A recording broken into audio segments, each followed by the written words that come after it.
Right then, guys, Clayto Techie is back. What?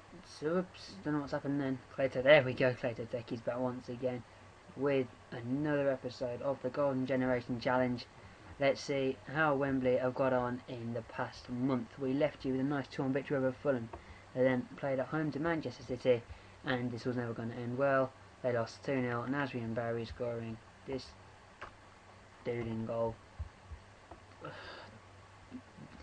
Yeah, I need more goalies. Probably. I probably should have put Carson in there if he's a goal generation. I don't know. Anyway, stats wise, let's have a look. Fairly even, to be perfectly honest, but Man City being more clinical, and probably due to the fact that we had Backhouse in defence and Bohr in goal, probably didn't help Wembley at all. We then, where we played Liverpool at home and lost 2-0 once again. Joe Allen and Coutinho scoring in the last 20 minutes or so. Once again, fairly even game, but once again, the other team being more clinical. There is a theme appearing here. I don't need to point out what it is. You can see it for yourself. It's not the best. Ferdinand and Owen getting injured in this game. It's not the best. They ended the losing streak with a nice 1-0 victory over Tottenham at Tottenham, which was brilliant. Michael Owen scoring in the 42nd minute. Was he coming on as a substitute? He was probably coming on for Joe Cole, I'd have thought. Ashley Bohr, yeah, whatever. Stats-wise, they had way more shots, double the shots, but less possession, and 2 shots on target isn't just not going to cut it in the Premiership. Michael Owen, the poacher, had 1 opportunity, probably. I don't know actually. He had an opportunity, he buried it.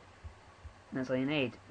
Then Wembley went to Villa, and then the beast that is Benteke scored. Looking at Villa's squad, as I said, I'm a Villa fan. Doesn't really look all that different. It does probably. You wouldn't have had Holman because he was a bit of a fringe player. Gardner was injured. Clark dropped, and Hurd probably wouldn't have played. Where's Concrete Ron? Not even on the bench. Brilliant. Well, there you go. Yeah, that's all the beast that is Benteke scoring too. Villa way more shots. Yeah, 3 times more shots than Wembley. Wembley had loads of possession, did absolutely nothing with it. They had 1 shot on target the whole game. That's not good enough. Villa deserved the win. Then we went to West Ham and lost 2-1. Lampard's gone against his old club after Shamak, really, and Wellington Paulista scored in the first half. Winston Reid got sent off in the 52nd minute, and you'd have thought that Wembley would have had enough about them to try and get the goal, the equaliser, but evidently not. That didn't happen, and they went down to a 2-1 loss at Southampton. West Ham, wake up, Clayto. Right, Oldham in the FA Cup 3rd round. Wembley safely through after a 3-2 victory over Oldham at Boundary Park. Rooney, they went 2-0 up, and then Oldham brought it back to 2-2 before Beckham scored in the 78th minute. Stats-wise, shots-wise, fairly even. Possession-wise, Wembley dominated, but 11 shots, 4 on target is not good enough. You know this, we know this. But then again, they are old. They are getting a bit past their peak, so you'd expect them not to have as many shots on target as you'd thought. And then we finish off this episode with a 3-2 loss at home to Newcastle. Heskey scoring to put Wembley into the lead. Ben Arthur equalising, or Ben Afra if you're joking here. If you haven't watched the Joe Kinnear interview and listened to the Joe Kinnear interview on TalkSport, I highly recommend you do that as soon as possible. But then what happened? Gouffran scored to make it 2-1. 4 minutes later, Lampard equalised, but then Gouffran's got an 84th minute winner. Once again, Wembley had more possession but didn't do anything with it. 3 shots on target off 11 shots is not good enough at all, and they paid the price for it.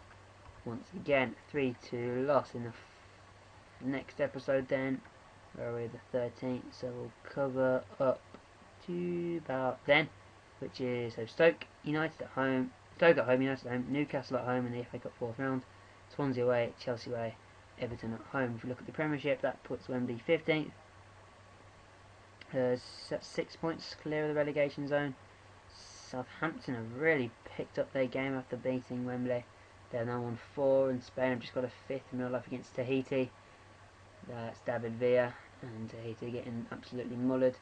But I digress. If you look, Liverpool top of the league. That's quite funny. City, Everton are third, United fourth, Chelsea 8th, Arsenal 11th. Blimey, QPR still overachieving, I'd say. Swansea, is that a bit low? Maybe, I don't know. Villa, same. West Ham, and then Norwich, a bit low, I'd have said. Very low, I'd have said, actually, considering they finished 11th this season. But yeah, if we click back onto Wembley, we can see, appearance-wise, still Carrick, Lampard and Neville leading the way. Goal-wise, it's going to be Rooney, isn't it? Rooney with 10, Crouch with 5, and Lampard with 5. You can see the assist-wise, Ashley Cole and Frank Lampard scoring these goals.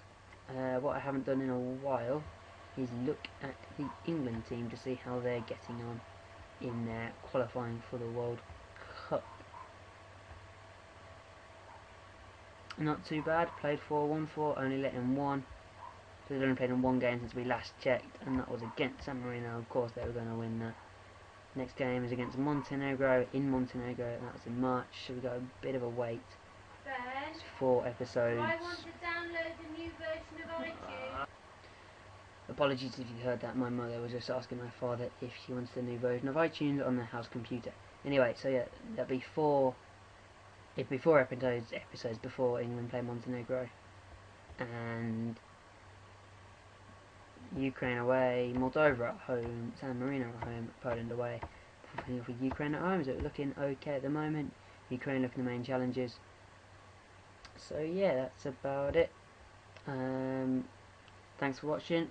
See you guys in a bit. Bye bye.